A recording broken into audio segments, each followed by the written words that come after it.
नाक्षर समाम्नाय मधिगम्य महेश्वरात् कृत्स्नं व्याकरणं प्रोक्तं तस्मै पाणिनये नमः। वाक्यकारं वररुचिं भाष्यकारं पतञ्जलिं पाणिनिं सूत्रकारं च प्रणतोऽस्मि मुनित्रयम्। अज्ञानतिमिरान्धस्य ज्ञानाञ्जनशलाकया चक्षुरुन्मीलितं येन तस्मै पाणिनये नमः।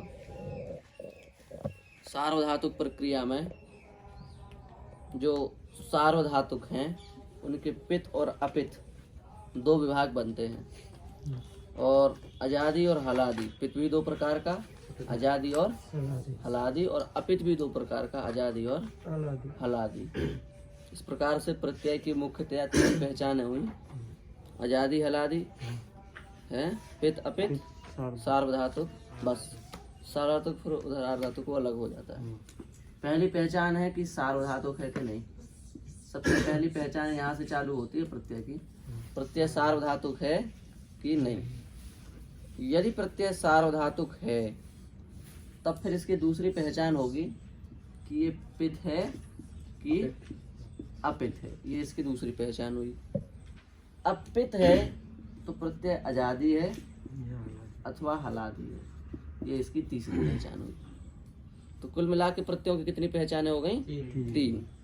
सार्वधातुक पहली, पित्त अपित्त दूसरी, अजादि हलादि तीसरी। ये तीन प्रत्ययों की पहचान मुख्यतया होती हैं। जैसे बताया भी था, ती प्रत्यय है तो ये सबसे पहली पहचान इसकी ये सार्वधातुक है। ठीक है। तिंशित सार्वधातुकम। तिंग और शित इनकी क्या संज्ञा होती है? सार्वधातुक संज्ञा। तिंग की सार्वधातुक संज्ञा होती है और शित की भी सार्वधातुक संज्ञा होती है। तो अब इस सूत्र ने तो कह दिया तिंग की सार्वधातुक संज्ञा होती है और शित की सार्वधातुक संज्ञा होती है। पर अब जब तक इस सूत्र को हम पूरी तरीके से समझ नहीं लेंगे कि कौन से तिंग हैं जिनकी सार्वधातुक संज्ञा होती है और कौन से शित हैं जिनकी सार्वधातुक संज्ञा होती है, तब तक इस सूत्र का अर्थ पूरा प्रकाशित नहीं होगा। सूत्र का अर्थ केवल इतना ही है कि तिंग और शित की सार्वधातुक संज्ञा होती है। तो लुट के स्थान पर जो तिंग आता है वो तो सार्वधातुक नहीं है, वो अर्धातुक हो जाता है। लिट के स्थान पर जो तिंग आता है वो भी क्या हो जाता है? अर्धातुक हो जाता है। लिट के स्थान पर जो तिंग आता है वो भी अर्धातुक, और लट के स्थान पर जो तिंग आता है वो सार्वधातुक हो जाता है। तो तिंग सार्वधातुक भी होता है और तिंग अर्धातुक भी होता है। इसलिए हमको केवल इतने कहने से काम नहीं चलेगा कि भाई जो तिंग है वो सब सार्वधातुक है। हमको उसमें विभाग करना पड़ेगा कि कितने तिंग सार्वधातुक हैं। ठीक है। और शित, तो शित भी सार्वधातुक होते हैं। तो शित कैसे पहचाने कितने शित हैं? ठीक है ना। तो उसके लिए क्या करना पड़ेगा कि शित क्या है? तिंशित सार्वधातुकम। धातुओं के अधिकार, धातुओं के अधिकार में आता है ये सूत्र। ठीक है। तीसरे अध्याय के प्रथम पाद के 90वां जो सूत्र है, 90 सूत्र, 90 नंबर का जो सूत्र है उसका नाम है धातु हो। और भी कई धातु हैं ऊपर से चलते हैं, पर ये जो धातु है 90 से चलता है और ये पूरा तृतीय अध्याय तक जाता है। समझ गए? तो धातुओं के अधिकार में तिंशित सार्वधातुकम आता है। ठीक है। 3, 4, 172 नंबर का सूत्र होगा शायद, 72-73 नंबर का सूत्र 3, 4 में, चौथे पाद में 172-73 का देखना तो मिल जाएगा। ठीक है। देखो कर लो। 170 तक है चौथा। अच्छा तो फिर 14-15 होगा। 15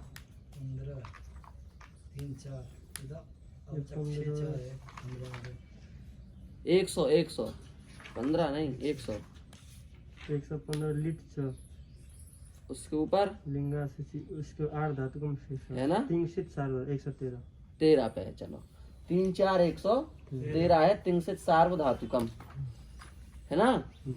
अब ये किसके अधिकार? अभी तो पूरे पाद तक जाएगा ना, चौथे पाद के समाप्ति तक जाएगा धातुओं का अधिकार, और तिंशित सार्वधातुकम चौथे पाद में ही है। इसका मतलब ये सूत्र भी किसके अधिकार में आ जाता है? धातुओं के अधिकार में आ जाता है। इसका मतलब क्या होगा? इसका मतलब ये होगा कि धातु से विहित जो तिंग और जो शित, उनकी क्या संज्ञा होती है? सार्वधातुक संज्ञा होती है। यदि धातु से विहित नहीं कहेंगे तो शस की भी हो जाएगी।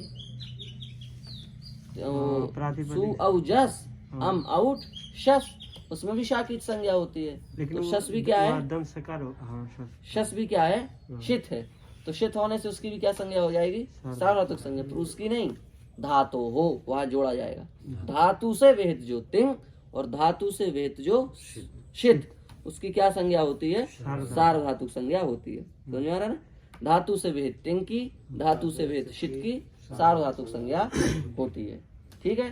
तो धातु से विहित जो तिंग, उसमें कितने सार्वधातुक हैं ये देखना पड़ेगा, और धातु से विहित जो शित, उसमें कितने सार्वधातुक हैं ये देखना पड़ेगा।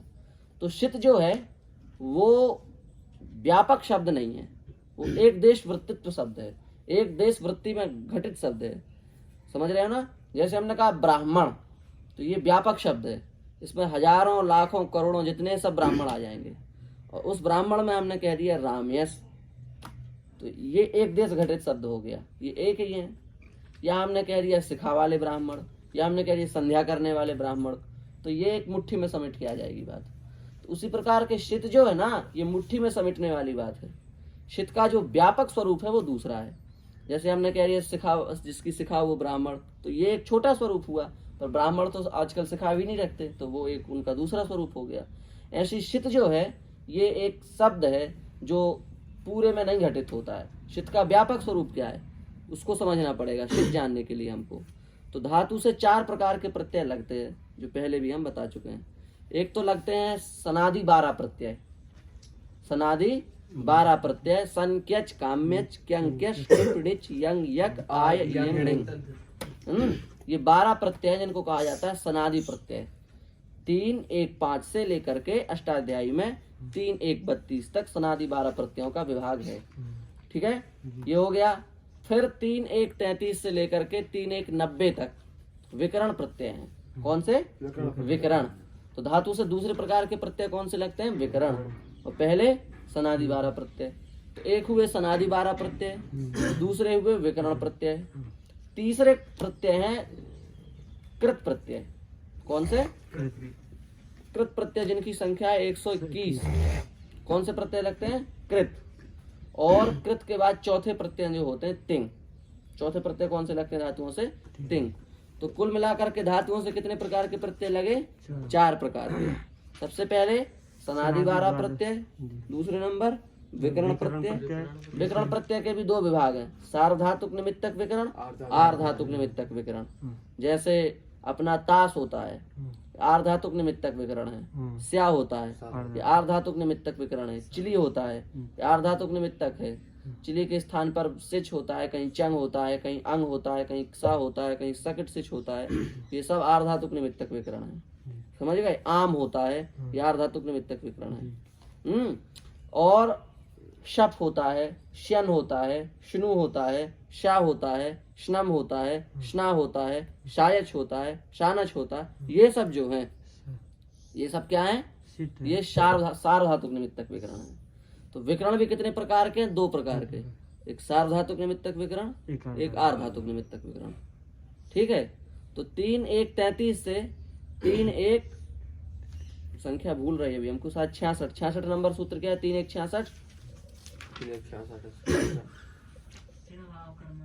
हाँ देखो सही, 3-1-66 तक ध्यान से सुनते चलना है। 3-1-33 से 3-1-66 तक आर्धातुक निमित्तक विकरण है। 3-1-67 से 3-1-90 तक सार्वधातुक निमित्तक विकरण है। 90 तक देखो उधर धातु आ गया होगा, जो प्राचम शन प्रश्न धातु उतर गया होगा नीचे। 91 धातु है ना, बस यही कुछ जो प्राचाम शन परस्मै पदम चा तक सार्वधातुक निमित्तक विकरण है। अब यहाँ धातु आ गया, यहाँ से कृत प्रत्यय चालू होगा, ये जाएंगे 3-4-66 तक। तो गुरु जी इससे पूर्व जो लग रहे थे वो भी तो धातु के अधिकार में? वो पहले धातु चला, वहाँ देखो आप, धातु कर्मणा समान कर्तृका दीक्षायाम वा। हाँ, धातु सबसे पहले प्रत्यय पश्चात धातु सुप्पितौ, उसके बाद नीचे देखिए है ये धातु कर्मणा समान कर्तृका दीक्षायाम वा। उसके बाद एक और धातु है। इस सब का कारण हम बताएंगे, थोड़ा समझाएंगे, समझा भी चुके हैं पहले भी। जो प्राचम शन परस्मै पदम च, यहाँ तक जाएगा विकरण। ठीक है। फिर यहाँ से चालू हुआ कृत प्रत्यय, ये जाएंगे कहाँ तक? 3-4-66 क्या है? स्वलमर्थेषु। फिर भव्य गे कर्तरीकृत। हाँ 3 4 66 तक जाएंगे। कौन से प्रत्यय? कृत प्रत्यय। अब कृत प्रत्यय किस अर्थ में होते हैं? तो ये 67 से लेकर के अपने कितने सूत्र हैं? 67 से लेकर के आगे के जो सूत्र हैं 90 तक। हाँ नहीं, इसके आगे तक विमाने उपादाने ताभ्याम कितोदीकरणे च द्रव्य। हाँ यहाँ तक कितोदीकरणे च द्रव्यगति प्रत्यवसानार्थेभ्यः। इसकी संख्या क्या है? 76। हाँ तो 3 4 66 से 3 4 76 तक जो है ना, ये कृत प्रत्यय किस अर्थ में होंगे वो बताया जा रहा है। ठीक है। और 77 से लेकर के अपना 114 तक 113 तक तिंग प्रत्यय है, और 114 से लेकर के 117 तक तिंग प्रत्यय के क्या अर्थ हैं, क्या संज्ञा है, वो दिया है लास्ट में जाकर के। समझ आया? ध्यान दे पाए कि नहीं? बाद में तो हम बताएंगे ही अच्छे से, पर अभी संक्षेप में समझ लो। सबसे पहले कौन से प्रत्यय हैं? सनादि 12 प्रत्यय। कहाँ से लेके 5 से 32। फिर क्या है? विकरण। कितने प्रकार के? 2 प्रकार के। कौन कौन से? सार्वधातुक निमित्तक विकरण, आर्धातुक निमित्तक विकरण। 33 से लेकर के 66 तक सार्वधातुक निमित्तक विकरण, 67 से लेकर के 90 तक सार्वधातुक निमित्तक विकरण। इससे पहले आर्धातुक था। फिर 91 से लेकर के 3 4 66 तक कृत प्रत्यय, 66 से 76 तक कृत प्रत्ययों के अर्थ, 76 से 113 तक तिंग प्रत्यय, 114 से 117 तक तिंग प्रत्ययों के अर्थ अथवा संज्ञाएं। इस तरीके से विभाग पूरा तृतीय अध्याय का बन जाएगा। हाँ ठीक। संक्षेप में फिर इसका फिर विस्तार है, अधिकार वगैरह की चर्चा है। फिर तो जो सबसे पहला प्रत्यय है विकरण सनादि 12 प्रत्यय, 5 से लेके 32 तक के सूत्र सनादि 12 प्रत्यय लगाते हैं। कौन से प्रत्यय हैं? सन, क्यच, काम्यच, क्यंग, क्यश। अभी लिखवा देंगे बाद में हम अच्छे से, भी छोड़ दो। हाँ अभी सुनते रहो। सन, क्यच, काम्यच, क्यंग, क्यश, क्विप, ऋच, यंग, यक, आय, इयंग, ऋंग। अच्छे से याद कर लेना। ये है सनादि 12 प्रत्यय हैं। ये इसमें भी लिखे हैं अष्टाध्यायी में भी, और वैसे हमने लिखवाए भी अलग से पहले। ठीक। तो सन क्यच काम्यच क्यंग कशु थाचार जिगम तथा यगाय यंग ऋंग चेति द्वादशेमी सनादय। इसमें भी होंगे ना? हाँ उसमें भी लिखे होंगे। तो ये 12 सनादि प्रत्यय होते हैं। ठीक है। इनमें से एक भी प्रत्यय शित नहीं है। सन में कोई शित है? शाकित संज्ञा हो रही है। क्यच में? काम्यच, क्यंग, क्यश, इसमें मूर्धन में सकार, तालब सकार की नहीं। क्विप, ऋच, यंग, यक, आय, इयंग, ऋंग। कोई भी ऐसा दिख रहा है आपको जो शित हो? नहीं है। तो सनादि 12 प्रत्ययों में एक भी प्रत्यय शित नहीं है। ठीक है। अब अपन शित की खोज कर रहे हैं। ब्राह्मण में चुटिया वाले ब्राह्मण खोज रहे हैं अपन इस समय, ऐसा समझ लो। समझ गए ना? पूरे जो प्रत्यय हैं उनमें केवल शित से देखना है अपन को। तो सनादि 12 प्रत्ययों में एक भी प्रत्यय अपन को शित नहीं दिखा। आगे चलते हैं। 32 से 66 तक के सूत्र देखिए। कौन से हैं? आर्धातुक विकरण प्रत्यय। कौन से? आर्धातुक विकरण। तो आम है, चिली है, तास है, स्या है, चंग है, अंग है, क्सा है, सकित्सिच है। कोई भी देख लेना आप, एक भी प्रत्यय उसमें अभिषित नहीं मिलेंगे आपको। आर्धातुक विकरण में भी एक भी प्रत्यय शित नहीं है। ठीक है। अब सार्वधातुक विकरण देखिए, उसमें आपको सबके सब शित मिलेंगे, यक को छोड़ करके। तो कितने मिलेंगे उसमें आपको शित? हम लिख देते हैं यहाँ, आपको ढूंढने ही नहीं पड़ेंगे। शप, श्यन, श्नु, श, श्नम, श्ना और शायच। अरे वाह। छंदसी शायजपि। ये शायद जो है ना वेद के लिए, ध्यान रखना, पर है सार्वधातुक इसलिए लिख दिया हमने। तो कुल मिला के 7 सार्वधातुक ये मिले विकरणों में। विकरण में टोटल कितने सार्वधातुक हैं? 1 2 3 4 5 6 7 लिख दिए। कितनी संख्या हुई? 7। तो सनादि 12 प्रत्ययों में कितने सार्वधातुक मिले? एक भी नहीं। विकर्ण प्रत्ययों में कितने सार्वधातुक मिले? दोनों आर्धातुक सार्वधातुक के मिला के कितने मिले? 7। ठीक है। ये सार्वधातुक ही इसलिए क्योंकि शित है, समझ रहे हो ना? तिंशित सार्वधातुकम। शित है इसलिए इसको सार्वधातुक कहा गया। नहीं तो वैसे यदि कहा जाए ना तो ये कहा जाएगा विकर्ण प्रत्ययों में कितने सार्वधातुक हैं। उसमें फिर ये नहीं कहा जाएगा कि आर्धातुक विकरणों में कितने सार्वधातुक हैं और सार्वधातुक विकरणों में कितने, क्योंकि वो तो सार्वधातुक ही शीत होने के कारण है। इसलिए आप ऐसे बोलेंगे कि विकर्ण प्रत्ययों में कितने सार्वधातुक हैं, तो ये 7 निकल के आएंगे। ठीक है। अब आइए कृत में 121 प्रत्यय हैं कृत में टोटल, उसमें कितने सार्वधातुक हैं 121 में? क्षत्रिय शानच। तो उसमें आप खोजेंगे तो हम यहाँ लिख देते हैं क्षत्रिय सानच, फिर क्या है उदित जी? क्षत्रिय शानच चानस चानस शानन शानन खस इश शध्यई और क्षत्रिय शध्यई 9 सार्वधातुक हैं। क्षत्रिय शानच चानस शानन खश श एश शध्यई शध्यईन क्षत्रिय। इसमें री की संज्ञा कर दी, हाँ उगित हो जाएगा, हाँ तो उगजाम लग जाएगा, नूम लगेगा है ना। जी। शानच ये चित कर दिया, हाँ। चिता लग जाएगा। अच्छा।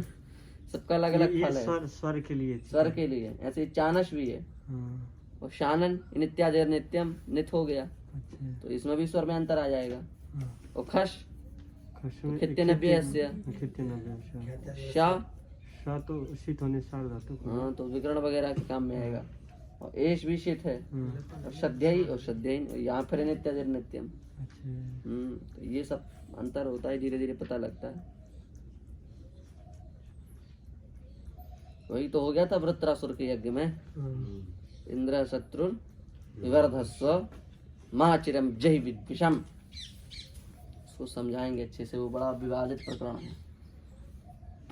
वहाँ कह तो सब देते हैं कि स्वर के अपराध के कारण ऐसा हो गया, पर वास्तव में क्या वहाँ का स्वर क्या पूरा है, क्या स्वर है, क्या होना चाहिए, क्या अपराध बना, उसको समझना पड़ेगा। वहाँ 2 बातें होती है, एक समास एक स्वर, दोनों का वहाँ प्रवेश हो जाता है। इसमें भी शिक्षा में भी तो आया ना गुरु जी, यथेंद्र शत्रु। वो शिक्षा में भी आया, भाष्य में भी आया। तो ये कितने हो गए कुल मिला के? 9 मंत्रों ही ना, वो वाला श्लोक है वो। तो 9 ये हो गए। अब आप गणित करते जाना है। कितने हो गए? 9। ये कितने हो गए? 7। इधर कितने हो गए? 1 भी नहीं। सनाजी 12 प्रत्ययों में कितने हो गए? 1 भी नहीं। और विकरणों में कितने हो गए? 7। और कृत में कितने हो गए? 9। 121 में से कितने सार्वधातुक हुए? 9। ठीक? सार्वधातुक है ना ये? हाँ नहीं, ये सार्वधातुक है, शित नहीं। शित है, से है ही सही है, सार्वधातुक है, इसलिए केवल सार्वधातुक बोल सकते हैं। ठीक है। अब आइए तिंग में। तो तिंग कितने हैं? तिंग, तो तिंग माने लस्य। लस्य सूत्र है, लस्य सूत्र है अष्टाध्यायी 3 4 67। 67 है कि 66 है? 67 होगा, देखते चलो भैया, गलती ना हो। 3 4 नहीं 77 77 देखिए 77, क्योंकि 10 सूत्रों में तो अर्थ है ना प्रत्ययों का। 76 तक तो वही आएगा। 77 है ना। हाँ तो 77 है अपना लस्य, अर्थात लकारों के स्थान पर। लस्य षष्ठी है ना, मतलब लकारों के स्थान पर। लकार क्या है तो बताया, लट लिट लुट लट लेट लोट लंग लिंग लुंग लिंग, ये लकार है। आप कहेंगे पाणिनि ने तो लकार अभी पढ़े नहीं, कहे नहीं, और लस्य बना दिया, तो ऐसा नहीं है। अष्टाध्यायी के जो दूसरे अध्याय, तीसरे अध्याय के जो दूसरा पाद है, तीसरा पाद है, चौथा पाद है, इनमें आप देखेंगे तो आपको सब लकार मिल जाएंगे। सभी लकार जो है ना, वो अष्टाध्यायी के तृतीय अध्याय के दूसरे तीसरे पाद में है। हाँ तो लकार पाणिनि जी ने पहले ही रख दिए हैं। और लकारों को किसके अधिकार में रखा? कृत के अधिकार में। कृततिंग का अधिकार चल रहा ना, धातुओं के बाद देखिए कृततिंग 92 नंबर का सूत्र। तिंग से जो भिन्न होंगे। हाँ पर 93 कृततिंग है। तो कृततिंग इसका अधिकार जाएगा कहाँ तक? लस्य तक। लस्य तक किसका अधिकार जाएगा? कृततिंग का। ये कहेगा कि भाई जितने भी इसके अधिकार में सूत्र प्रत्यय आएंगे उनका सबका नाम हो जाएगा कृत। क्या हो जाएगा सबका नाम? कृत। तो इसी के अधिकार में लट भी आया, इसलिए लट का नाम क्या है? कृत। हाँ, ये बहुत विशेष बात है। सभी लकार कृत हैं, लट भी कृत है, लिट भी कृत है, लुट भी कृत है, लिट भी कृत है। और लकारों के स्थान पर जो तिप्त जी आए थे तिंग है। ये तिंग है क्योंकि अतिंग बोल दिए ना। हाँ, ये तिंग है। और जो लट लेट हो ये सब क्या है? ये कृत है, उसके अधिकार में आते हैं, इसलिए हैं। क्यों का उत्तर यही है कि इसके अधिकार में आते हैं, इसलिए कृत है। और इसके अधिकार इसके स्थान पर जो तिप्त जी आते हैं तिंग है, कृत के स्थान पर तिंग आते हैं। समझ में आई बात? तो लट लिट लुट लिट लेट लोट लंग लिंग लुंग द्रिंग, इनके स्थान पर ये लस्य सूत्र का अर्थ। लस्य माने क्या? लस्य पाणिनि जी ने पहले दे दिए हैं, चौथे पाद का सूत्र है ना लस्य, और लकार दूसरे तीसरे पाद में आ गए हैं सबके सब। तो पाणिनि जी कह रहे हैं ये जो लकार हैं इनके स्थान पर क्या होता है? तो फिर तिप्त जी सिप्थस्थ मिप वस्मस त आताम झ थास आथाम ध्वम इट वही मही, ये 18 प्रत्यय होते हैं। किसके स्थान पर? सबके स्थान पर। लट के स्थान पर भी 18 होंगे, लिट के स्थान पर भी होंगे, लुट के स्थान पर भी होंगे, लट के स्थान पर भी होंगे। तो जो काशिका बनाने वाले हैं उन्होंने लस्य का अधिकार जब लिखा, काशिका भी है नहीं तो हम दिखाते, तो लस्य का अधिकार लिखा, उस लस्य के अधिकार में काशिकाकार लिखते हैं लस्य माने क्या? तो लिखते हैं लट लेट लुट लट लेट लोट लंग लिंग लुंग रिंग, ये सब लकार हैं। ठीक है। एसु पंचमो लकारा छंदो मात्र गोचरा, इसमें जो 5वां लकार है लेट, वो छंदो मात्र गोचरा अर्थात केवल वेद में ही दिखाई देता है। और शेष नहीं, शेष कहाँ दिखाई देते हैं? छंद में ही दिखाई देता है। लेट तो वेद में दिखाई देता है, और शेष कहाँ दिखाई देते हैं? लोक वेद दोनों में। हाँ, ये ऐसे बोला करना आप, लोक वेद दोनों में, केवल लोक मत बोला करो, क्योंकि लोक वेद लट लकार का प्रयोग वेद में नहीं होता क्या? उसे खाली लेट लेट रहेगा। हाँ, इसलिए ऐसा नहीं, लेट का प्रयोग वेद में, शेष का प्रयोग लोक वेद दोनों में। ठीक है। इसलिए तो आया बभूथ वेद में। बभूथा कैसे आया?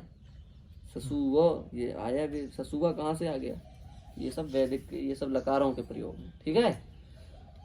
तो अब ये 10 लकार बना दिए, तो काशिकाकार ने लिख दिया लट लेट लोट लट लेट लोट लंग लिंग लुंग द्रिंग।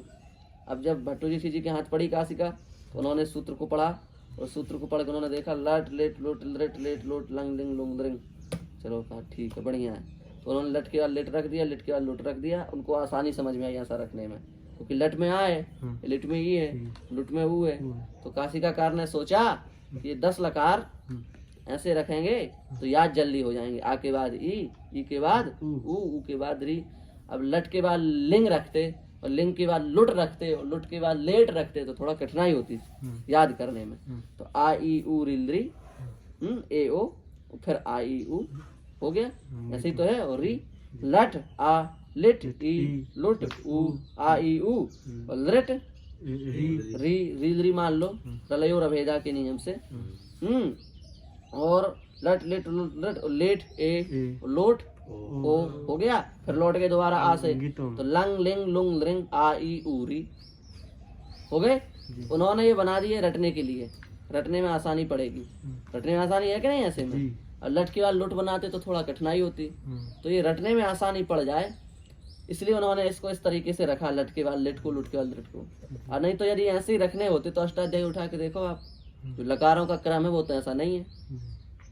जो लकारों का क्रम है, वर्तमान लट की क्या संख्या है इसमें अष्टाध्यायी में? 123। और परोक्ष लिट की पहले 113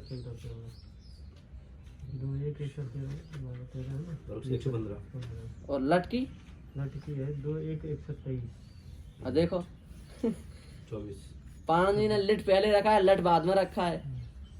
पाणिनि जी ने लिट पहले रखा और लट बाद में रखा, ऐसे सब लकार आगे पीछे रखे उन्होंने। लिट से पहले लंग भी रख दिए। अब यदि काशिकाकार को पाणिनि जी का ही मत लेना होता तो पहले वो लिट लिखते, लट काय को लिखते, है कि नहीं? इसका मतलब उन्होंने दूसरा दिमाग लगाया। उन्होंने सोचा कि लिट पहले लिखेंगे लट बाद में तो ई आ उल्टा क्रम होगा। उनको याद नहीं थी कहीं पुस्तक। हम किसको जिन्होंने एक क्रम बनाया है, क्यों याद? काशिका उनका बता रहा हूँ मैं। भट्टोजी जी का उनको पता नहीं, उनको रही होगी, क्यों नहीं रही होगी? नहीं रही होगी तो कैसे लिखे इतने सिद्धांत? तो लट लिट लुट लृट लेट लोट लंग लिंग लुंग लृंग, तो 10 लकार ऐसे हो गए। तो ये कहने का मतलब ये है कि ये बोलने की सरलता से बनाए गए हैं, ठीक है। याद करने इस याद करने की सरलता से इस क्रम को लेकर के प्रक्रिया नहीं बनाई जा सकती। उसका हमने कल कारण बताया आपको। लट के बाद लिट पढ़ने का मतलब नहीं बनता है, क्योंकि लट क्या है सार्वधातुक और लिट क्या है आर्धातुक। इसकी प्रक्रिया अलग, उसकी प्रक्रिया अलग। लट में क्या, सार्वधातुक में क्या होता है गण के अनुसार व्याकरण, आर्धातुक में क्या होता है इडागम। कुछ नहीं इडागम, बहुत कुछ होता है ऐसे तो, पर मुख्यतया क्या होता है इडागम। तो इस प्रकार से सार्वधातुक में व्याकरण, आर्धातुक में इडागम, यही इन दोनों का मुख्य फर्क है। हाँ, तो अब क्षत्रिय क्या, हाँ कहाँ चल रहे थे, हाँ तो तिंग बना दिए लस्य, तो ऐसे बनाया और उसके अधिकार पे क्या रख दिए तहजी, पूरा सूत्र बना दिया। इन्हीं को क्या कहते हैं तिंग। तो लट के तिंग कितने हो गए 18, लिट के तिंग 18, तो इस प्रकार से 18 हो गए ना। अब देखो लकार कितने बनाए, लट लिट लुट लिट लेट लोट लंग लंग लुंग लिंग लुंग लृंग। 10 लकार बनाए अलग अलग अर्थों में, ठीक है। एक वर्तमान के लिए, 3 भूत के लिए, 2 भविष्य के लिए, 1 वेद के लिए, कितने हो गए 7, ठीक है।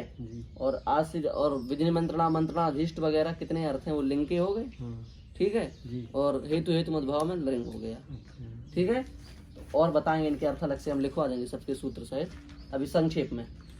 तो अब ये लिट तो हो गया लिटचा से आर्धातुक, उसकी कहानी समाप्त हुई। लुट हो गया तास प्रत्यय के कारण आर्धातुक, है ना। तिंग से भिन्न है ना तास, तो आर्धातुकम से साथ से उसकी क्या संज्ञा हो जाएगी आर्धातुक संज्ञा। और वो किसको निमित्त मान करके हुआ है, लुट को निमित्त मान के, तो लुट भी क्या हो जाएगा आर्धातुक। जैसी संगत वैसी रंगत। लट ने किसका संग किया, स्या का, तो स्या भी तिंग भी नहीं है, स्या विकरण जो है तिंग है नहीं है, शित है नहीं है, तो आर्धातुकम से साथ से वो भी क्या हो जाएगा आर्धातुक। उसकी संगत किसने कर ली, लट ने, तो ये भी क्या हो जाएगा आर्धातुक। लेट तो इसको छोड़ा ही दो, हटाओ। अब आया लोट, तो लोट कैसा है सार्वधातुक, अब इसको छोड़ दो। लंग कैसा है, इसको छोड़ो। लिंग कैसा है, एक आर्धातुक हो गया, तो लिंगाशीषी से भी ऐसे ही मान लो मोटा मोटा क्या हो जाता है आर्धातुक हो जाता है, ठीक है। लुंग क्या हो जाता है, चिली आता है लुंग में, क्या चिली, तो ये चिली के कारण क्या हो जाता है आर्धातुक हो जाता है। और लिंग में क्या आता है स्या, तो ये भी क्या हो जाता है आर्धातुक हो जाता है। तो लिंग स्या के कारण आर्धातुक हुआ, लुंग चिली के कारण आर्धातुक हुआ, लिंग लिंगाशीषी से आर्धातुक हो गया, किससे लिंगाशीषी सूत्र से। और जो लृट है वो स्या के कारण हो गया, लुट जो है वो ताश के कारण हो गया, और लिट जो है वो लिटचा से आर्धातुक हो गया। तो लिट और लिंग ये 2 सूत्रों से आर्धातुक हुए, और लुट लिट और कौन से बचे लिंग और लुंग, ये 4 हैं, ये प्रत्ययों के कारण आर्धातुक हुए। तो 4 किसके कारण आर्धातुक हो गए, प्रत्ययों के कारण। 2 किसके कारण आर्धातुक हो गए, सूत्रों के कारण। कितने हो गए कुल मिला के 6। अब बचे कितने 4, 4 क्या हो गए सार्वधातुक। कौन, लट लोट लंग और विधिलिंग, ठीक है। लट लोट लंग और विधिलिंग ये क्या हो गए सार्वधातुक। समझ में आया यहाँ तक। अब इन सार्वधातुकों में लट के स्थान पर जो 18 तिंग आएंगे ये भी क्या हो जाएंगे सार्वधातुक, ठीक है। लोट के स्थान पर जो 18 आएंगे ये भी क्या हो जाएंगे सार्वधातुक। लंग के स्थान पर जो 18 आएंगे ये भी क्या हो जाएंगे, नहीं आ रहा समझ में, सार्वधातुक।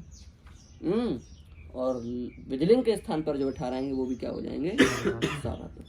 कितने हो गए कुल मिला के 72। 18 दूनी 36, 36 दूनी 72, ठीक है। अब तुयोस तातंगा शिष्य ने तरस्याम, तू और ही को तातंग हो जाता है, जीत हो जाएगा। तो 2 प्रत्यय बढ़ जाते हैं तातंग करके, ये आगे बताएंगे अभी। पर ये समझ लो कि 18 में जो लोट है इसमें कितने प्रत्यय बढ़ जाते हैं, लोट में 2 और एक्स्ट्रा हो जाते हैं। माने इसमें कितने हो जाते हैं 20, सब में 18, लोट में 20। तो इसके 20 और 20 में 2 और बढ़ा दो, माने 72 में 2 और बढ़ा दो, तो कितने हो गए 74। तो तिंग में कितने हुए 74, और व्याकरण में कितने, कृत में कितने हुए 9, इसमें कितने हुए विकरण में 7, तो 9 4 13, 13 7 13 7 20 20 और 7 और 2 7 2 9 9, तो कितने हो गए? 90। अच्छा, इन्हीं 90 का नाम है सार्वधातुक। अब दुनिया में इसके अलावा जो भी बचे वो सब आर्धातुक। समझ में आया? जी गुरुजी। तो तिंग, सनादि 12 प्रत्यय, विकरण और कृत प्रत्यय और तिंग प्रत्यय, इन 4 प्रकार के प्रत्ययों में हमने शित को खोजा, ढूंढा, हर जगह ढूंढा। सनादि 12 प्रत्ययों में हमको एक भी शित नहीं दिखा। नहीं मिला। फिर हम गए विकरणों के पास में, विकरणों में हमको ये 7 मिल गए, शप शन स्नु शा शनम शना शायद, इनको हमने उठा के रख लिया। ठीक है, फिर क्षत्रिय फिर गया। ये कौन कर रहा है ये सब काम? ये हम नहीं कर रहे हैं, ये तिंग से सार्वधातुक हम कर रहा है। अच्छा, हाँ, ये वो सूत्र कर रहा है ये सब। उसका व्यापक, तो हम आपको उसकी व्यापकता दिखा रहे हैं। तिंग से सार्वधातुक कितना बड़ा सूत्र है। वो पहले कर चुका साहब। हाँ, वो सार्वधातुक संज्ञा तिंग शित की कर चुका है, पर ये खोज उसी सूत्र की है। ये तिंग शित वही तो खोज के देगा। इसी प्रकार से हाँ, तो तिंग में आपको तिंग शित, तो शित कहने से, तिंग कहने से तो केवल तिंग आएंगे, और शित कहने से तीनों आ गए, विकरण भी, कृत भी, सनादि भी। तो सनादि में एक भी नहीं है। नहीं, ठीक है, सनादि में एक भी नहीं। एक भी नहीं है। और विकरण में कितने मिल गए हमको? शित 7 7, और कृत में कितने मिल गए हमको? शित 9। तो 9 7 9 7 13 9 9 7 16 16। तो 16 जो है 90 में से 16 शित होने के कारण सार्वधातुक है। ठीक है, और 74 तिंग होने का कारण। तिंग होने के कारण सार्वधातुक है। याद रखना है, 90 में से 74 तिंग होने के कारण सार्वधातुक है, और 16 शित होने के कारण सार्वधातुक है। इस प्रकार से कुल मिला के 90 सार्वधातुक हुए।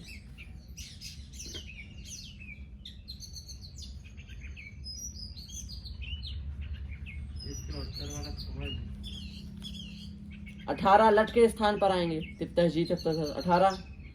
18 लोट के स्थान पर आएंगे तो 36। 18 लंग के स्थान पर आएंगे तो 54। 18 विधिलिंग के स्थान पर आएंगे तो 74 72 हो गए। और लोट के 2 और बढ़ जाते हैं, वो बताएंगे जब प्रत्यादेश पढ़ाएंगे इसका लोट का। तो कितने हो गए? 74, ऐसे 74 हो गए। और ये इसके जोड़ दिए बाकी सब, तो ये हो गए 90। सब शीत होने का कारण, 16 शीत होने का कारण और 3 होने का कारण। तो कुल मिला करके 90 प्रत्यय सार्वधातुक हो गए। ये बात आई। अब हुआ तिंग से सार्वधातुकम सूत्र का काम पूरा।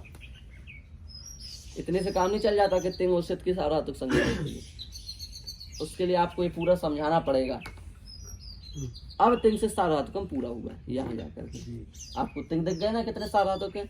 अब आपसे कोई कहेगा कि लुट के स्थान पर जो तिप आता है वो सार्वधातुक क्यों नहीं है, तो आप बता सकते हैं ताश के कारण। लट क्यों नहीं है सार्वधातुक? स्या के कारण। लट क्यों है सार्वधातुक? क्योंकि तिंग है वो। तिंग नहीं, ये उत्तर नहीं। वो ना किसी सूत्र के कारण आर्धातुक हो रहा है, न किसी विकरण के कारण आर्धातुक हो रहा है, इसलिए लट सार्वधातुक है। ये इसका उत्तर है। फिर तो भाई आप तिंग कह रहे हो तो तिंग तो ये भी है। समस्या तो यही है, इसलिए तिंग नहीं कह सकते। उसको आप क्या कहेंगे कि जैसे देखो लेट है तो लेट चा से आर्धातुक हो गया, सूत्र से आर्धातुक हो गया ना, सीधा सीधा, कोई प्रश्न नहीं।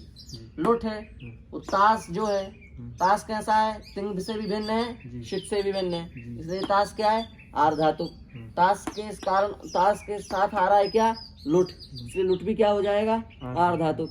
अब लुट का जो आगे की वंशावली चलेगी वो भी पूरी की पूरी क्या होगी? आर्धातुक। ठीक है। अब लट को कोई सूत्र आर्धातुक बना रहा है? नहीं, कोई नहीं बना रहा। नहीं बना रहा ना। लट को कोई प्रत्यय आर्धातुक बना रहा है? नहीं बना रहा ना। लट के लिए ऐसा तो है नहीं कि जैसे इसके लिए बना दिया लिट चा, ऐसे लट के लिए तो लट चा, ऐसा कोई सूत्र तो है नहीं है, ऐसा भी नहीं है, कोई विकरण भी नहीं है। तो इसको कोई आर्धातुक नहीं बना रहा है, इसलिए लट क्या हुआ? सार्वधातुक। पकड़ में आई बात? लोट क्यों सार्वधातुक है? लोटे सार्वधातुक इसलिए क्योंकि ना ये किसी सूत्र के कारण आर्धातुक है, ना ये किसी प्रत्यय के कारण आर्धातुक है, इसलिए लोट क्या है? सार्वधातुक है। लंग क्यों सार्वधातुक है? क्योंकि ना ये किसी सूत्र के कारण आर्धातुक है, ना ये किसी प्रत्यय के कारण आर्धातुक है, इसलिए लंग सार्वधातुक है। विधिलिंग क्यों सार्वधातुक है? क्योंकि ना वो किसी सूत्र के कारण आर्धातुक है, ना वो किसी प्रत्यय के कारण आर्धातुक है, इसलिए विधिलिंग भी क्या है? सार्वधातुक है। समझ में आया? इसलिए ये 4 लकार सार्वधातुक हैं। इन 4 लकारों के स्थान पर जो आएंगे तिप्त जी वगैरह वो भी सब क्या है, सार्वधातुक हैं। क्या समझ पाए इतना? जी जी चल ठीक है, समझ गए तो बड़ी बात, नहीं समझे तो और बड़ी बात। अब देखो आगे चलते हैं इसके। अब कितने सार्वधातुक हुए? 90। अब इतनी पहचान आपको हो गई कि सार्वधातुक कितने हैं, अब पहचान लोगे ना जी। हाँ। अब आपको दूसरी पहचान ये करनी है कि सार्वधातुक है तो पित्त है कि अपित है, पित्त है कि अपित है, ये आपकी दूसरी पहचान होगी। 90 में कितने पित्त हैं, कितने अपित हैं, कितनी, क्या हो गया, चोटी तो सबकी है जी पर किसकी छोटी चोटी है, किसकी बड़ी चोटी है। जी जिसके पास पित्त है वो बड़ी चोटी वाले हैं, जी। और बिना पित्त वाले सब, छोटी छोटी वाली। हाँ मुझे जी ऐसे नहीं समझते हैं। तो अब देखो पित्त अपित्त इतना हुआ। अब अपन पित्त निकालते हैं 90 में से, ठीक है। तो तिप तस जी, इसको हटा, तिप ऐसे लिखें, लंबा हो जाएगा ऐसे लिखने में। तिप सिप मिप, लटके स्थान पर आते नहीं तीनों, जी। तिप्तः जी, सिप्तस्था, मिपवस, मस। तो ये पहले पहले नंबर के हैं। तो तिप में पा की संज्ञा होती है, इसलिए क्या हो गया ये पित। सिप में भी पा की, तो ये भी क्या हो गया पित। मिप में भी पा की, तो ये भी क्या हो गया पित। ये तीनों सीधे सीधे पित हो गए ना, हो गए ना। अब देखो टिप है, लट लकार में इतने ही पित है, लट लकार में इतने ही पित हैं, परस्वरी पद में भी और आत्मनेपद पद में भी, दोनों के मिला के कितने पित हैं, इतने ही पित हैं, ठीक है। ता आताम झ कोई भी पित नहीं है, नहीं था साथाम ध्वम कोई पित कोई भी पित नहीं है, वही मही इट वही महिं कोई भी पित नहीं है। नहीं है। इसलिए परस्मै पर आत्मनेपद पद में कुल मिला करके जो लट लकार के 18 प्रत्यय हैं, उन 18 प्रत्ययों में कितने पित हैं, केवल 3। समझ में आ गया। जी अब कहाँ चलते हैं, लोट में। ये लट का हो गया ब्यौरा। अब कहाँ चलेंगे अपन, लोट में पे ढूंढिए। तो टिप है, टिप है, टिप में पा चला जाता है, एक सूत्र है एरू, उस सूत्र से टी को तू हो जाता है, ई को ऊ हो गया, तो ती से क्या बन गया तू। 2 प्रकार के प्रत्यय क्या है, यही तो है तू ता ता मन तू। तो ये भी क्या मान लिया जाएगा, पित मान लिया जाएगा। क्यों? क्योंकि इसमें कोई वो तो हुआ नहीं है, बस ई को ऊ कर दिया, पाकी संज्ञा तो हुई है, इसलिए ये क्या हो गया पित, ठीक है। अब क्या आया, सी, लोट लकार में सिप आ गया, तो यहाँ भी पाकी संज्ञा हो गई, इसको भी पित होना चाहिए। पर जैसे अब सी को क्या हो जाता है, ही। लोट लकार में सी को क्या हो जाता है, ही। लोट लकार में सी को क्या हो जाता है, ही। किस सूत्र से, शेरिया पिक्चर, शेरिया पिच्चा सूत्र से। लिखते चलना है जो पहले ना लिखा हो। शेर पिच्चा सूत्र से क्या हो जाता है, सी को ही। इससे क्या फर्क पड़ेगा, आप कहेंगे ऐसे तो यहाँ भी ती को तू हो गया था, पर आपने इसको पित मान लिया था, यहाँ सी को ही हो गया, पित तो फिर भी है, ऐसा नहीं। क्यों? क्योंकि शेर पिच्चा कहता है कि जो सी के स्थान पर ही होता है वो अपित होता है, सूत्र कहता है सी के स्थान पर जो ही होगा वो क्या होगा, अपित होगा। तो अब इसको पित मानोगे क्या पित मानोगे, हम अपित मानेंगे, अपित मानोगे। इधर का जो सिप है वो पित नहीं है, किस सूत्र से पित है, शेर पिच्चा से, ठीक है। अब आ गया मी, मिप आ गया ना, पाकी संज्ञा कर दी आपने, कर दी, इसको क्या कहोगे आप, पित। पर यहाँ एक सूत्र है मेरनी, उस सूत्र से मी को क्या हो जाता है, नी, ठीक है। अब यहाँ पर लोट लकार में क्या होता है कि जो मी है और वस है और मस है, तीन ही तो है, लास्ट वाली लाइन मिप वस मस, उन तीनों में आ जुड़ जाता है, तो आनी आव आम ये बनते हैं। अब ये कैसे बनते हैं वो प्रत्यादेश का विषय है। अब ये समझ लो कि इन तीनों के आगे क्या जुड़ जाता है, आ। तो जिस सूत्र से आ जुड़ता है, आडुत्तम से पिच्च से, वो कहता है कि जिसके भी शुरू में आ जुड़ जाएगा वो सब के सब क्या हो जाएंगे, पित। इसके शुरू में तो आ जोड़ गया, तो ये तो वैसे भी पित है मी, जी ये तो वैसे भी पित ही है कि नहीं? क्योंकि मैं फेपा की संग हूँ, ये तो वैसे भी पित है। पर ये वाह वस पित था नहीं था। नहीं था, ये भी पित हो गया। मस पित था नहीं था, पर आड़ुत मस से पीछे से ये भी पित हो गया। हाँ, ये हो तो लोट लकार में हाँ हो जाएगा, आनी तो भी हो जाएगा। और आट आया तो भी आव और आम और आत्मनिपद और तू और तू, तो बस इसी को हटाओ। कितने पित हो गए यहाँ? 4। 3 1 4 हाँ समझ गए? जी गुरु जी। और आत्मनिपद में भी 8 हो जाएगा इन तीनों जगहों पर। लास्ट वाली लाइन में, वहां पर भी क्या है लास्ट वाली लाइन आत्मनिपद की? ता आताम झा थास आथाम, लास्ट लाइन इट वही महिंग। तो वहां पर भी क्या बनता है लास्ट वाली लाइन में? आई आ, देखो जुड़ा है ना, आ वही आ मही, देखो यहाँ भी आ जुड़ा है ना, तीनों जगह जुड़ा ना। यहाँ वृद्धि होगी इसलिए आ दिख नहीं रहा है, बाकी है यहाँ भी। तो आई आ वही आ मही, यहाँ भी तीनों जगह आ जुड़ा है, इसलिए इनको भी क्या मान लिया जाएगा? तीनों को पित। तो लोट लकार के परस्मय परात्मने पद के मिला के कितने पित हो गए? 3 3 6 और 1 7। तो लोट लकार में कितने पित हुए? 7। और लट लकार में कितने पित हुए? 3। तो कुल मिला के कितने पित हो गए? 10। समझ में आ रहा है नहीं आ रहा है? केवल 3 प्रत्यय पित हैं, तिप सिप मिप। लट लकार में तीनों पित हैं, लोट लकार में बीच वाला पित नहीं है, बाकी ऊपर नीचे वाले दोनों पित हैं। और ये 5 एक्स्ट्रा बढ़ गए आ लगने के कारण, ठीक है? लोट लकार में नहीं तो ये पित नहीं थे वास्तव में, पर आ लगने के कारण ये 3 बढ़ गए। ठीक, इधर ही आत्मनिपद के बता रहे हैं। हाँ उसमें भी 8 होगा तो वो पित हो जाएगा। नहीं आ रहा है? अब आइए लंग के पास चलते हैं, लंग से मुलाकात करते हैं। जी तो लंग में आया तिप सिप मिप, तीनों वहां पर भी आएंगे, वो तो आएंगे ही, हर जगह आएंगे, जी गुरु जी ठीक है ना? जी तो तिप में सब चला जाएगा, क्या बचेगा? ता, पित है, जी कोई बात नहीं, भली सब चला गया पर है तो पित। जी सिप में क्या बचेगा? सा, सा कोई बात नहीं, है तो पित। और मिप को क्या हो जाएगा? अम, फिर भी क्या है ये? पित। तो लंग लकार में भी 3 पित हैं, लंग लकार में भी कितने पित हुए? 3। और तो नहीं है कोई? नहीं इसमें तो नहीं, 3 ही है। 3 हुए, ठीक है? तो लंग लकार में कितने पित हो गए? 3। अब कुल मिला के कितने पित हो गए? 3 13 7 3 10 3 13, ठीक है? लंग लकार में आत्मनेपद में भी कोई वैसे पित तो है नहीं, वैसे भी नहीं है। 8 वाट यहाँ होता नहीं कि पित बना दो आप जबरदस्ती, तो यहाँ जबरदस्ती नहीं चलेगी। तो लंग लकार में कितने पित हुए? केवल 3। अब आइए विधिलिंग के पास। तो विधिलिंग के प्रत्यय क्या है? इतेताम इयु। तो मूलतः वास्तव में देखा जाए तो वहां एक आगम होता है जिसका नाम है यासुट। विधिलिंग में क्या होता है? यासुट। उससे क्या प्रत्यय बनता है? इत। अब ये प्रत्यादेश का विषय है, पर आप ये समझ लो कि जो यासुट करता है वो सूत्र कह देता है कि जिसको भी यासुट होगा वो पित नहीं होगा, गित हो जाएगा, गिच्चा। समझ गए? अब वो एक अलग विषय है कि वो यासुट तो वैसे भी गित है, तो उसको गित क्यों बना रहे हो आप?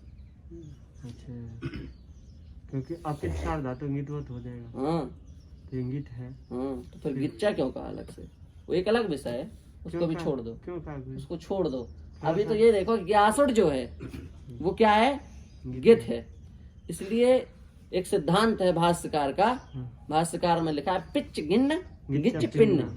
जो पित है वो गित नहीं होगा, जो पित है जो गित है वो पित नहीं होगा, जो पित है वो गित नहीं होगा, जो गित है वो पित नहीं होगा। तो यासुट क्या बन गया? गित। तो यार इतम यू इतम इत इयम एव इन सब प्रत्ययों में क्या लगता है? यासुट। तो ये भी सब प्रत्यय क्या हो गए? गित। तो ये एक भी पित नहीं होंगे। इसका मतलब विधिलिंग में एक भी पित नहीं है। तो विधिलिंग में पित की संख्या कितनी है? वही हो जाता है। विधिलिंग में पित की संख्या कितनी है? गुरु जी 0। विधिलिंग में पित की संख्या कितनी हुई? 0। तो अब तिंग में कुल मिला के कितने पित हो गए? ये है ना, ये काट देंगे। 13। लट से कितने लिए अपन ने? 3। लोट से कितने लिए अपन ने? 7। लंग से कितने लिए अपन ने? 3। विधिलिंग से कितने लिए अपन ने? 0। कुल मिला के कितने पित हो गए? 13। और इनसे क्यों लिए, कैसे लिए, हमने आपको थोड़ा थोड़ा बता दिया। अब इस पित में तिंग में तो इतने पित्त हुए। अब आइए शित के पास, शित में भी तो पित्त होंगे, क्योंकि तिंग शित दोनों का नाम सार्वधातुक है। तो सार्वधातुक, जब सार्वधातुक का ही तो भेद है पित्त अपित्त, जब तिंग सार्वधातुक में पित्त अपित्त होगा तो इनसे जो अलावा जो और भी शित उनमें भी सब पित्त अपित्त होगा। तो आप देखो क्षत्रि पित्त है, बाकी संज्ञा हुई शानच, चानस, शानन, खस, शा, एश, सद्देन, सद्देन किसी में भी पाकित संज्ञा हुई नहीं हुई। ये एक भी पित्त नहीं है। चलिए सत्री सनादि 12 प्रत्यय में तो वैसे भी कोई सार्वधातुक नहीं था, तो वहां पित्त अपित्त का तो सवाल नहीं है, हैं? और सार्वधातुक कृत में 9 प्रत्यय सार्वधातुक हैं, कृत में 9 प्रत्यय सार्वधातुक हैं, उनमें भी कोई पित्त नहीं है। अब उसमें देख लो केवल किसमें, विकरणों में, तो शन पित्त है, बाकी संज्ञा हो रही है, नहीं श्नु, नहीं स्ना, नहीं स्नम, स्ना, ना शायच, ना कोई दिख रहा है? कोई नहीं। शप, सब है। शप में पाकित संज्ञा होती है, तो शप भी क्या है? पित्त है। तो शित कितने हैं? शीत तो हो गए 6। शित टोटल कितने हैं? शीत इधर 9 इधर और 7 16 9 7 16। शित कितने हैं? 16। शित कितने हैं? 16। उन 16 में से कितने पित्त हैं? 1। कौन? शप। दिन कितने हैं? 74। इनमें से कितना पित्त है? 13। मिला करके कितने हो गए? टोटल पित्त 14।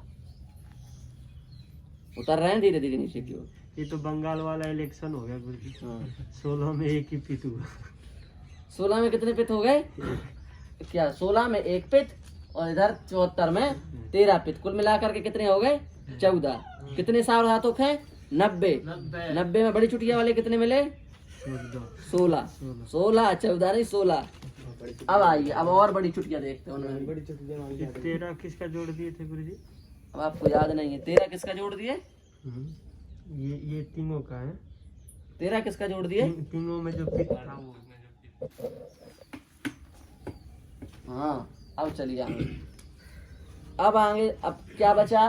पित्त भी हो गया और अपित्त भी हो गया। अब बचा केवल आजादी और हलादी। इसमें कोई व्याख्यान की जरूरत नहीं है। जिसके शुरू में स्वर है वो हो गया आजादी, जिसके शुरू में व्यंजन है वो हो गया हलादी। जैसे हमने कहा आनी आजादी, तो ये हो गया आजादी, और हमने कहा ती, ये हो गया हलादी। इसके शुरू में व्यंजन है त, ई। हमने कहा ई, ये आजादी, आई आजादी, आनी आजादी, आव आजादी, और मी हलादी। इसके लिए कोई व्याख्यान की आवश्यकता नहीं है। समझ में आ गया इतना? अब पूरा है ना स्पष्ट? सार्वधातुक कितने हैं, क्यों हैं? आर्धातुक क्यों हैं, कितने हैं? पित्त कितने हैं, अपित्त कितने हैं, आजादी क्या है, हलादी क्या है? हो गया ना? अब देखिए, अभी और थोड़ा ब्यौरा कर देते हैं आपको, बिल्कुल भी शंका ना रहे। पित्त कितने थे? 14 थे कुल। 14 थे, इसमें तो शंका नहीं है। इसके कितने भेद बनाइए? 2। आजादी हलादी। 7 हैं आजादी, 6 हैं हलादी। आजादी पित्त कितने हैं? 7। हलादी पित्त कितने हैं? 6। और दूसरा भेद क्या है? अपित्त। अपित्त कितने हैं? अपित्त कितने हैं? निकालिए 90 में से कितने निकालोगे? 14 निकाल दो। 90 में से 86 कैसे बचे? इसमें चलो 8 करो, इधर 8 करो, सबको भी मिला दो इसी में 8 कर दो। तो कितने बचे अब? 72 बचे। कितने बचे? 74। 8 से 14 हुए ना? 14 तो 74। 74 नहीं 76। 76 में से 8 हाँ, 2 और निकाल दिए। 90 हो ना कुल? तो 8 6 कितने होते हैं? 8 6 14। 14। तो 90 में से 14 निकाल दो, 76। 76 बचे। 76 बचे ना अपित्त? जी। अपित्त कितने हैं? 76। उसमें से आजादी करिए अलग, हलादी करिए अलग। आजादी अपित्त है 23, हलादी अपित्त है 38। 38 23 का योग करिए, सही आ रही संख्या के? नहीं तो दोबारा करें। 8 3 11 की 1, 8 की 1, 3 2 5 और 1। क्यों गलत क्यों हो रहा है?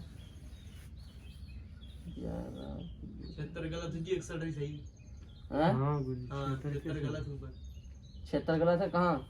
यहाँ लिखे पूरे आपके हलाली 76 टोटल लिखे ना अपन आपके तो 76 76 76 की जगह 61 है 61 है। आप इन संख्या में गलती आ रही जो क्योंकि 76 तो सब मिला कुल मिला के हुए नहीं, कुल मिला के टिंगों में। देखो टिंग कितने हैं? 74 हैं। 74 है टिंग तो 74 है ना? जी उनमें से कितने पित हैं? 74 में से 13 13 पित हैं। 14 की है मेरी ये सब एक साथ मिला दिए तो 13 हो गए ना। तो ये कितने हो गए? 74 में से 13 चला गया तो 74 का होता है एक 61 ही है गुरुजी 61 हो गए। 61 बन जाएंगे गुरुजी। अच्छा हाँ, समझ गए समझ गए। हाँ, अपन 74 टिंग की संख्या निकालो अभी। वही 74 है ना। होता है मैं हाँ 74 का ही वो करो। अभी वो सित वाले छोड़ दो, हाँ, ठीक है, तब सही संख्या आ जाएगी। सित वाले भी छोड़ दो, हाँ, इसको 76 हटा, इसलिए बिगड़ रहा है। पित जो है 8 इधर है, इधर 7 करो। सब निकल गया। हाँ सबको भी निकाल दो, ठीक है। केवल टिंग टिंग का देख लो। हाँ, तो 7 उधर हो गए, 6 उधर हो गए, तो कितने हो गए ये? 13। 13 इधर 23 ये हैं, 38 वो हैं, तो ये कितने हो गए? 61। 61 और 13 74। ऐसे आएगा सही, ठीक है ना? जी। इधर कितने हैं? ये केवल किसका, ये किसका चार्ट है? टिंग का केवल, ध्यान रखना। चार्ट जो पिता पित का है, ये टिंग का है। जो तीन को 4 है।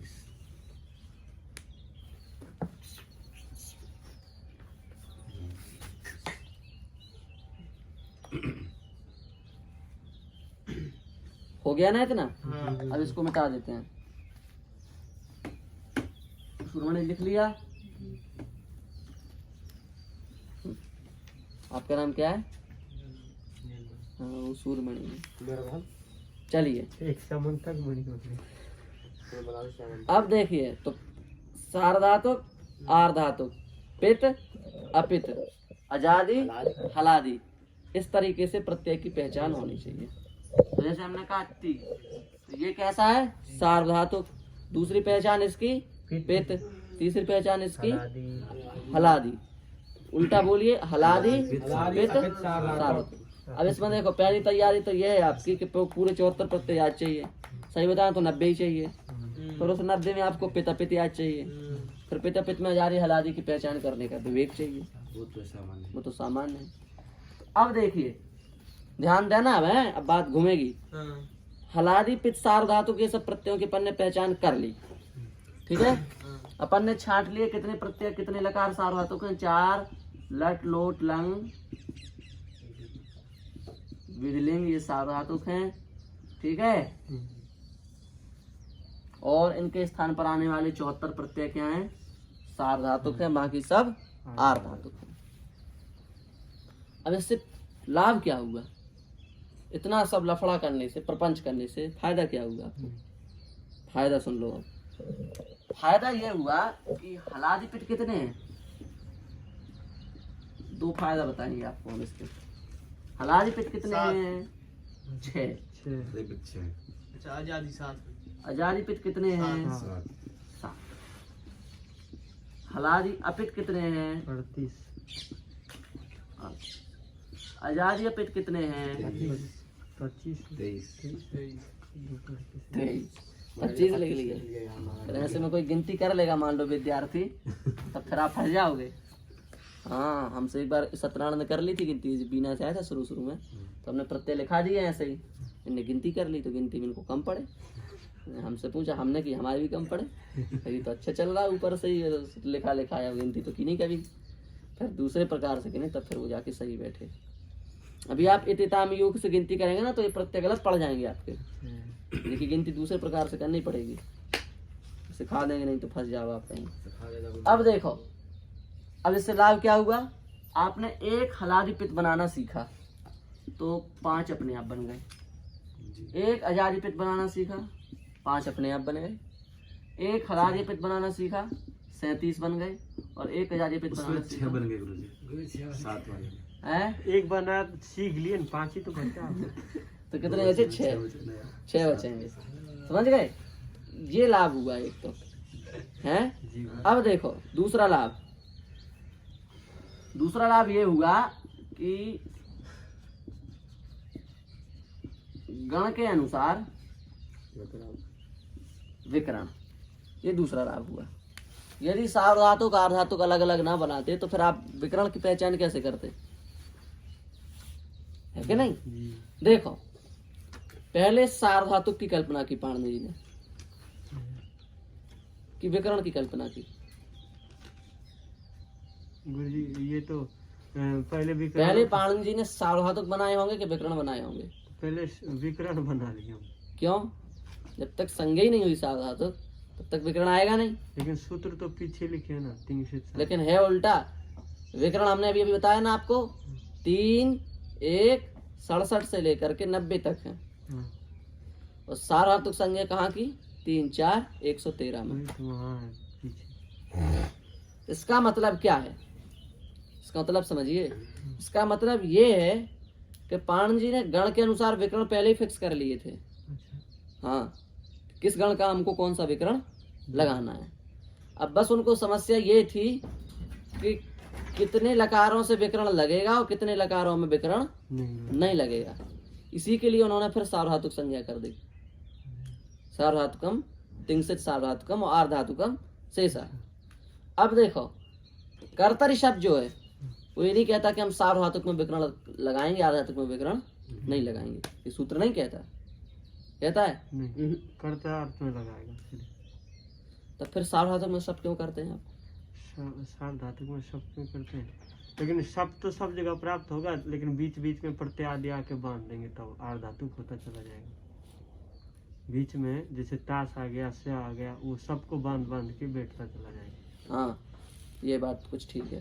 कहने का मतलब ये है सीधा सीधा कि जो विकरण है ना, ये ऐसे नहीं है कि गणों के अनुसार, गणों में सब और लकारों में प्राप्त नहीं है, सब जगह प्राप्त हैं, पर उन लकारों में सूत्रों के द्वारा बांध दिए जाने के कारण विकरण नहीं हो पाते हैं। तो कुल मिलाकर के निचोड़ ये आता है कि फिर ये विकरण कहाँ होते हैं? फिर ये विकरण केवल सार्वधातुक में ही होते हैं, आर्धातुक में नहीं होते हैं। तो लट लोट लंग विधिलिंग इन 4 में विकरण होंगे, बाकी जगह नहीं होंगे। बाकी जगह क्या होगा? बाकी जगह इडागम होगा। ठीक, तो अब धातुएं कितनी अपने पास? 1930। विकरण कितने अपने पास? 7। तो अब कैसे बताएं कि भाई कितनी धातुओं से कौन सा विकरण लगेगा? पाणिनि जी को समस्या आ गई। 1930 धातु हैं, विकरण 7 हैं, तो कैसे विभाग करें कि भाई कितनी धातुओं से कौन सा विकरण लगेगा? इसी के लिए उन्होंने गण बनाए, है ना। गणों की रचना विकरण बनाने के लिए हुई है, ध्यान देना इस बात पर। गणों की रचना केवल विकरण समझाने के लिए हुई है, इसके अलावा गणों का दूसरा प्रयोजन नहीं है। और आर्ध धातुक में विकरण नहीं लगता, इसलिए आर्ध धातुक में गण की जरूरत नहीं है। आगे बात समझिए। सार्ध धातुक में विकरण कैसे लगाएं, इसके लिए गण की जरूरत पड़ी और इसलिए गण बनाए गए। पर आर्ध धातुक में विकरण लगता ही नहीं है, इसलिए वहां पर गण करने विचार करने की आवश्यकता नहीं। ठीक है। अब सार्वधातुक में विकरण कैसे लगाएं? तो कितने धातु हैं? 1930। तो पाणिनि जी ने गण बना दिए। धातु नंबर 1 से लेकर के धातु नंबर यहाँ तक ये विकरण लगेगा। ठीक है।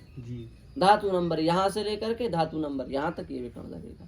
तो अब वैसे तो बोल नहीं सकते थे वो धातु नंबर 1 से धातु नंबर वहां तक, तो उन्होंने लिख दिया भुआदि गण। क्यों? क्योंकि उस गण के शुरू में भू धातु थी, तो उन्होंने कौन सा गण बना दिया? भुआदि गण। और कह दिया कि क्या देख रहे हैं गोपाल जी, धारा कहाँ से आ रही है? तो भाई जो गण है उस गण के अनुसार फिर उन्होंने विकरण बना दिया। जैसे भुआदि गण है तो उसमें कितनी धातुएं आती? भुआदि गण में धातु में 1930 1930 धातु भुआदि गण में आ गए। तो बाकी गण में क्या होगा? 993 धातु हैं जो भुआदि गण की हैं। हर गण की धातु की संख्या याद कर लो, साज बुध में लिखी है। तो भुआदि गण में कितनी धातु हैं? 993। इन धातुओं से कौन सा विकरण लग जाएगा? 4। त्रियादि गण में कितनी धातुएं हैं? 61 है, 66, 61। देख रहे हो कहीं है? 61 धातु में किस गण में है? क्रियादि में है। अब देखो क्रियादि गण की धातुओं से क्या लग जाएगा? स्ना। इस प्रकार से पूरा विवेक उन्होंने बना दिया, 10 गण बना दिए, 10 विकर्ण बना दिए। नहीं ठीक है। अब जैसे शना है, हम्म, इसमें किसकी संज्ञा होती है? शा की। हम्म, क्यों होती है, कैसे होती है? इसी का नाम है इच संज्ञा प्रकरण, जिसको कल पढ़ाएंगे। ठीक है। बहुत अच्छा।